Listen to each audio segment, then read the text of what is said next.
Okay. I'm Dr. Owen Anderson, and I'm a professor of philosophy and religious studies at Arizona State University. And one of my favorite religious studies classes to teach is named Ritual, Symbol, and Myth. And we go over the ancient myths of the world, the ancient creation accounts, stories of where humans came from, what developed human society, the stories about the purpose of human life and what happens at death. And we think about some of these details, but also how they really overlap in a lot of ways. And that might be called maybe the Joseph Campbell thesis, that there's something called a monomyth. There's really just one myth that's been put into some variations. There's some secondary details different, but the essence of it's the same. Now, I have my own alteration to that thesis that I add. And that's what we're going to talk about in this book as we specifically consider the Book of Enoch. Well, I said in this book, this video, as we specifically consider the Book of Enoch. And all you have to do for me is subscribe to my channel, leave a like for me, and a comment so we can discuss this. Now, I have some notes about the Book of Enoch to give us some background on this. But my alteration to the Joseph Campbell thesis is that the monomyth isn't simply the human myth, it's the myth humans invented in the condition of being fallen with a darkened mind. So that's the key piece to add in there that makes it different, because then there'll be another story, which is the correct version of it. But because humans are in that condition of being fallen, they can't come up with the story themselves. They have to be given the story by the appropriate authority. So we'll ask, who is the authority? Is it demons or is it God the creator that can give us the actual account of what happened? So that's the addition that has to be added. In the situation of being fallen, how would humans have made sense of the events of ancient history and the things that befell them? And what kinds of beings would they project to explain what happened to early humanity?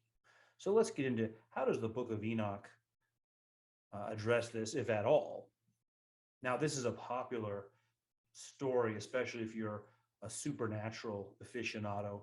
You'll see that the mythology of supernatural often appeals back to the Enochian language, or the Enochian prophecies, or the Book of Enoch. And so that's talking about this. And you might wonder, well, what is this book then? And when did it get written? And does it have some kind of secrets, some mysteries that we didn't know about that we need to find out about? That's how it's presented, right? This is the truth of, we've got the Bible. I mean, there's 20 copies per person of the Bible. That's kind of old news. But is there a secret book that no one knows about, which really tells us what happened? Like, the Bible just tells us from God what happened. We want to know from fallen angels. We want to know the perspective of what happened. Now, this is not secret, nor too intriguing of a story, but that's kind of the way it's presented.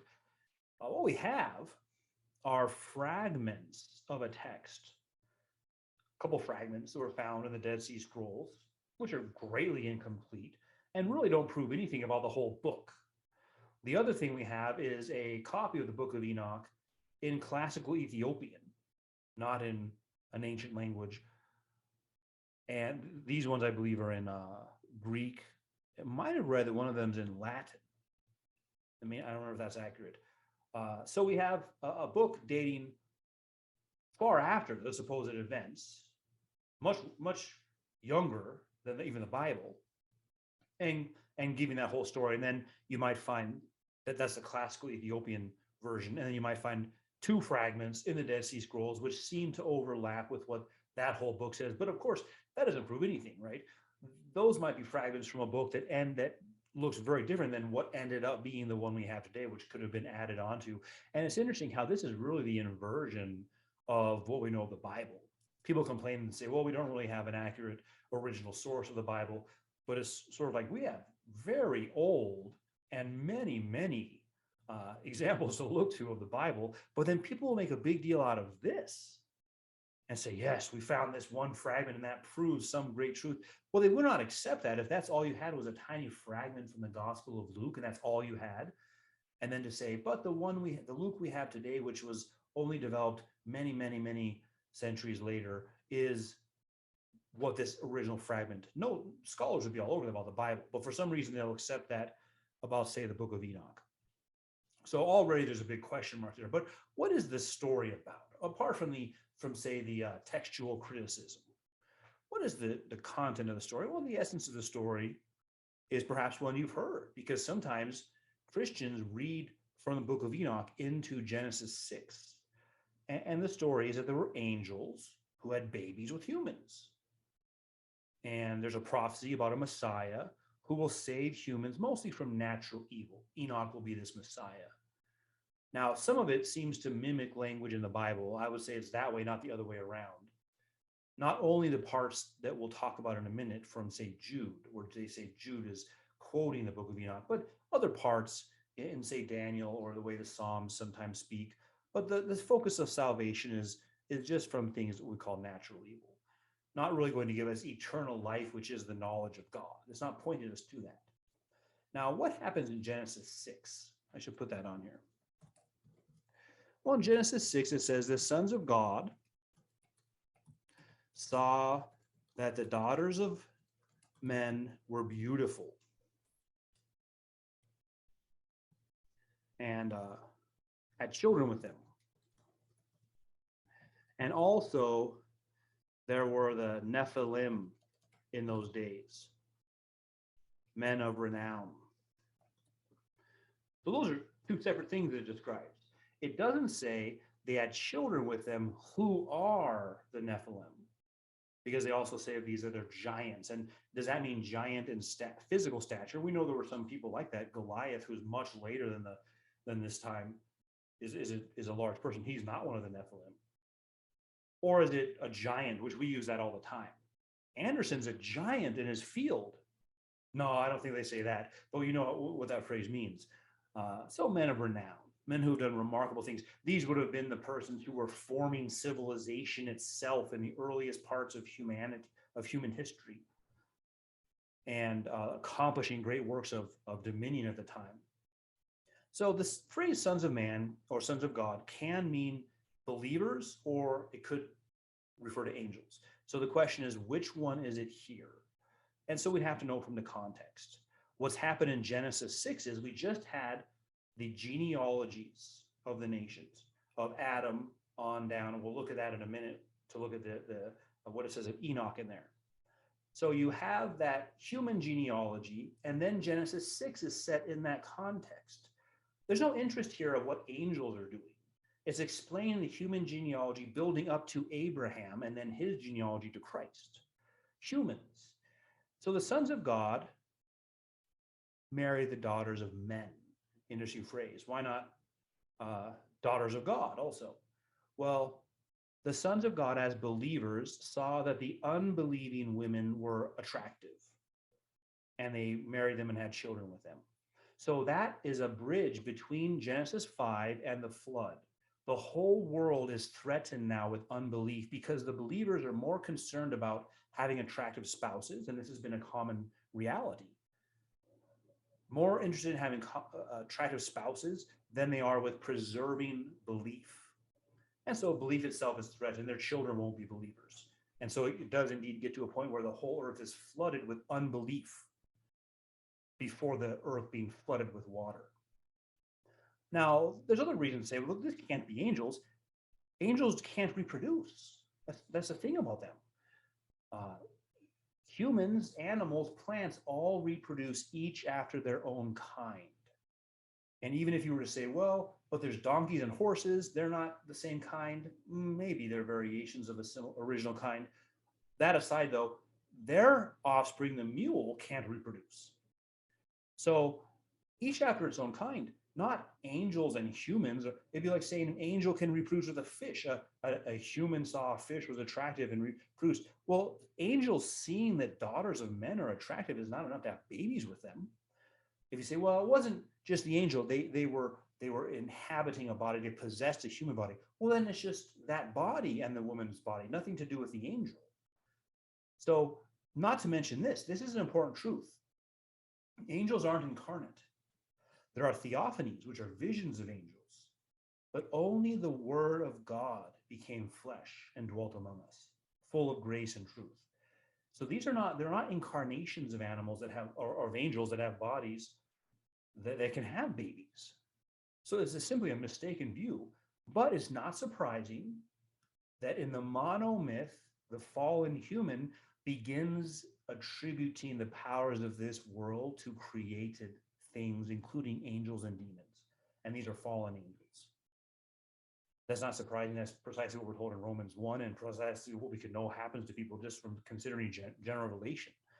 So all of these original stories, they don't speak about God. If they do speak about the original creator, he's distant or even asleep or dead.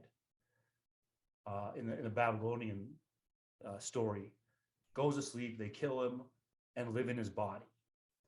So there's no direction to the knowledge of God. And that's why I said the Savior that's being prophesied about doesn't save us back to the knowledge of God. It's just from natural suffering in this life.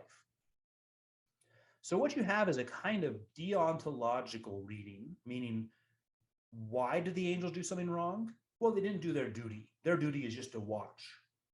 And they got too involved. You'll have entire Marvel movies about this. They got too involved. And can you really blame them? They're painted really as good guys. Like, come on, can you really blame them? They're just trying to help out. Instead of saying, no, the focus is teleological on the knowledge of God. And the angels stand before God, worship God. And there would simply be, even if you say, well, these are demons not worshiping God, there'd be simply no ability for them to do that. There's tons of stories about incubus or succubus and having babies. And it's just like, well, yeah, they're not incarnate. Well, they're possessing somebody. Okay, but that's that person's body, not them. They don't have flesh. They're not embodied, they're not incarnate. It's pretty straightforward. So you can rule that out, not to mention the strong argument already that these are sons of God as believers, because that's the context. And it's otherworldly. It's not focused on dominion and development in this life for the knowledge of God. It's some other creatures, in this case, angels and demons, coming into the world and the world mostly being shaped by them. So that's not fitting the context of what goes on in Genesis, which is a focus on God creating and human history. And angels have a very small role. And when they are mentioned, they're either bringing a message or they're worshiping God. It does use the word watchers in Daniel. I have another video about the watchers in Daniel if you want to look at that. So what is he prophesying in reality? The truth is that Enoch did make a prophecy. And the Book of Enoch misunderstands that and puts it into the monomyth fallen story. But we should want to know what he really said. And why is a prophecy accompanied by a sign? Prophecies are always accompanied by a sign. What's the sign of Enoch? So we'll get into that. Now, the language that we see when someone says, well, Jude quotes the Book of Enoch. Well, no, not really. I mean, the language we see him using about myriads of myriads is also in Daniel. So you don't have to have that as a direct quote from the Book of Enoch. And not to mention that the timeline, right? That's for people who assume that we know now for sure because of these fragments that the whole Book of Enoch, as we have it in Ethiopian, existed hundreds of years before Jude. And say, well, no, we don't have the proof of that's. Even if that was true, it doesn't follow he's quoting it. And why should we accept that as true? So what is the prophecy? We'll see it has to do with the flood. Prophesying the destruction of the world due to unbelief, the failure to seek God. And the unbelievers have gone completely over to, or the believers have gone over to the unbelief side. And yet it was promised that there would be enmity between the seed of the woman and the seed of the serpent. But now we don't have that. We have friendship. The believers, the line of the believers from Seth, are accepting the unbelievers' account of things.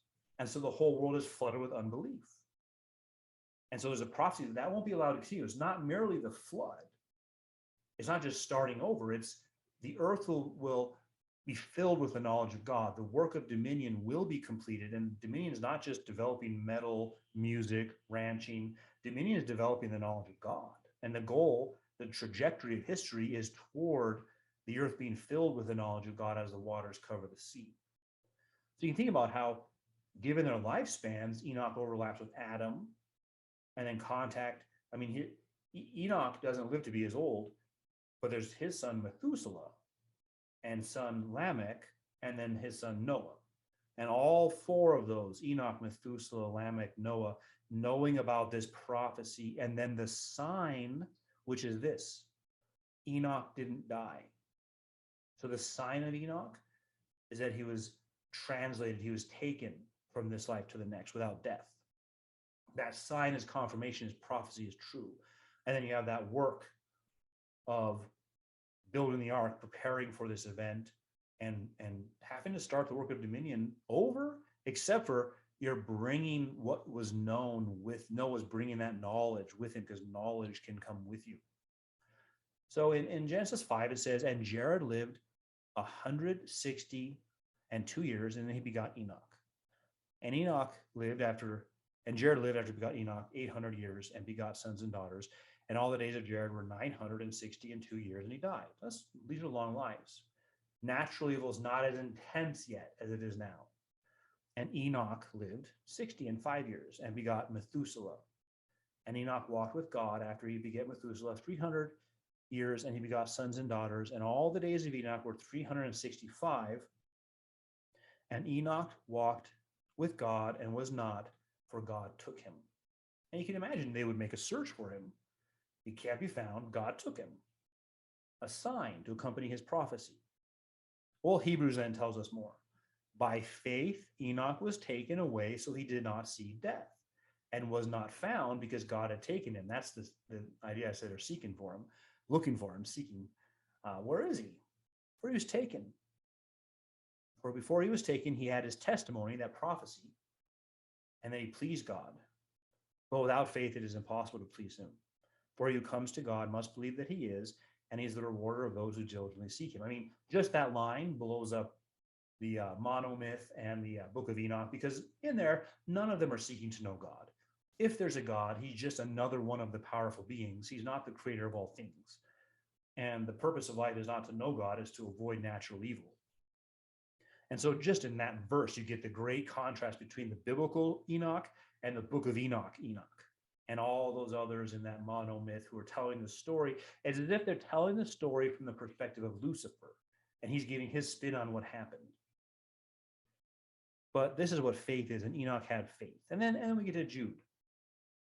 It was also about these that Enoch, the seventh from Adam, prophesied, saying, behold, the Lord comes with 10,000s of his holy ones to execute judgment on all, and to convict all the ungodly of their deeds of ungodliness that they have committed in such an ungodly way, and of all the harsh things that ungodly sinners have spoken against him. So this is the part here where they say, there's a quote from Enoch, from the Book of Enoch. Well, even if it's a passage from a tiny sliver we have, it doesn't follow that the full book from much later is the same one that this passage is from. But also, these numbers, like I said, this kind of phrase of 10,000s of his holy ones or angels is found in Daniel. So there's no reason to think this is a quote from that. And what is ungodliness? That's why back up here I had this phrase, deontology and otherworldliness. Ungodliness can be broken down to just rule breaking. And the angels, they were in love, but they broke the rules, so you can't break the rules. That's deontology. Rather than saying ungodliness begins in unbelief. And as ungodly sinners are speaking falsehoods about God. They don't know God, their creator. And instead they attribute the world to angels, demons, ancient aliens. Ancient aliens is all started with the Book of Enoch. When the author of Chariots of the Gods was young and a Jesuit priest gave him the Book of Enoch. All of it started there. I could avoid all those shows if we just understood the Biblical Enoch. And it's almost like, we have these tiny fragments. We should trust them, not the Bible that we have. So the concern is unbelief. And these ancient stories, these myths aren't concerned ever to be saved from not knowing God. They're always concerned with cataclysmic events on earth. And that's because they don't even begin with the knowledge of God. They begin with a misunderstanding of the origin and of what's eternal of God. And it continues on from there to infuse their whole story. So that's why I said that was my thesis about these ancient stories, which differs from Joseph Conrad, or Joseph Campbell. Joseph Conrad, Heart of Darkness author, Joseph Campbell from whom we get the Star Wars franchise, him having taught George Lucas. And that's like the modern motto myth. So the Book of Enoch, why we should get to know the true Enoch and what he prophesied about the world having turned from the knowledge of God, and the sign that accompanied his prophecy, and that indeed, because the world was flooded with unbelief, there was the flood. And the other side of the flood, we see Noah starting again, and the lineage of Noah down to Abraham. And Abraham has a promise that through him, all nations of the earth will be blessed. And the blessing is they get to know God. Not what we find in the Book of Enoch or in the various myths of the ancient world. So as always, thanks for joining me. Be sure to subscribe to my channel, and I'll have more videos out, and hopefully we'll get some great interactions. Until next time.